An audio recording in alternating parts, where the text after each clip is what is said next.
Welcome back. After having my last conversation about taking chances, I'm going to tell you about three of my best sales ever, and they were unique items that I had no knowledge of.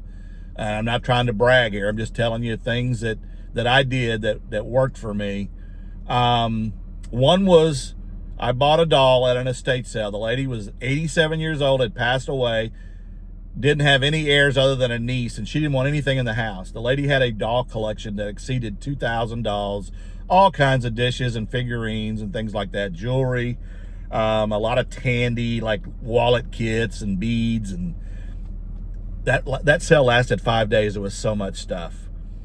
The first day they wouldn't even let us in the house. It was a garage and an outbuilding and a bunch of tables laid out in the yard. And I went through and I saw Madame Alexander dolls and other stuff that I had no knowledge of. There was a lot of cool plush, but they had been stored in the garage, and I guess some animal had got in there, and yeah, it wasn't good.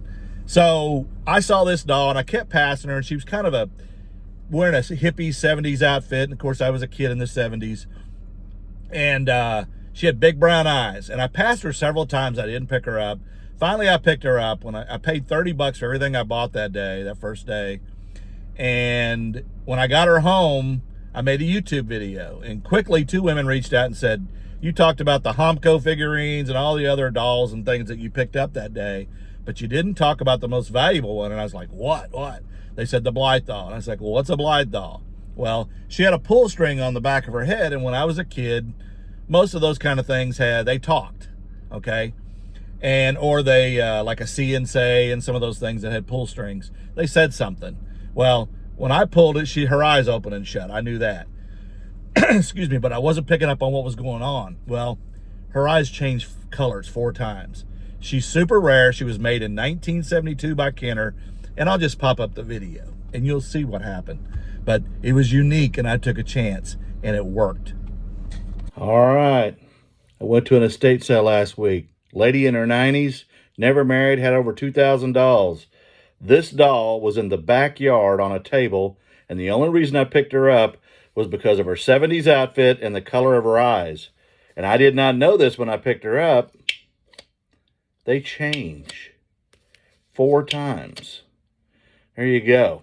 1972 Blythe, B-L-Y-T-H-E doll by Kenner. Wasn't a very big hit, only lasted 1 year. Now these dolls are bank. I put it on an auction, started at $399. She ended today at $860. Going overseas, but hey, don't pass if you see these. Grab them and pay up if you have to. Blythe dolls, money in the bank. The blonde one sells for $2,500. Go figure. The next item, when Russell Westbrook played for the Oklahoma City Thunder, when he left town, he donated a bunch of his clothes and shoes to a local Goodwill on Northwest 23rd and Meridian in Oklahoma City. And I went over there, and you can't prove this stuff's his, but I learned that his shoe size was 14 and a half. And they had several pairs, so I picked out the ones I thought were the coolest. And I paid anywhere from $85 to $140 a pair. Again, not being able to prove it.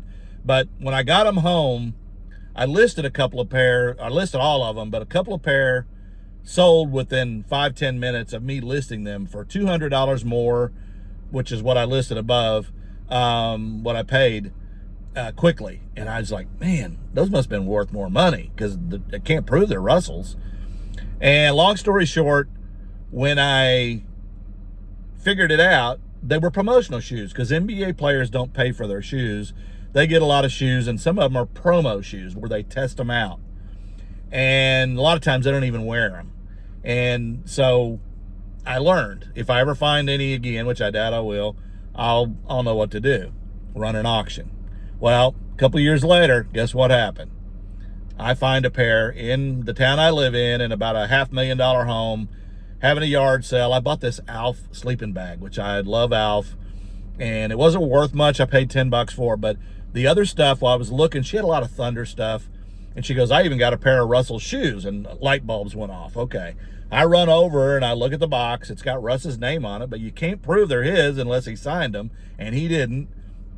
But the first thing I do is look inside, and there's a no SKU code, which is typical of promo shoes, and they were 14s. So I asked her how much.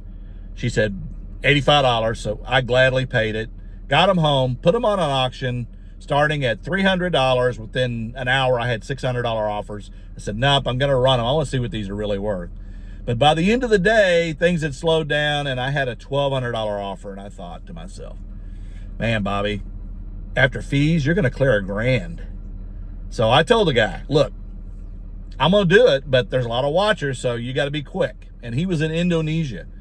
And I did it. Well, 30 minutes later, nobody bought them, and then I heard a cha-ching, and I figured that's what it was. Well, it was another guy in Indonesia, and they knew each other that had bought them, and he was mad.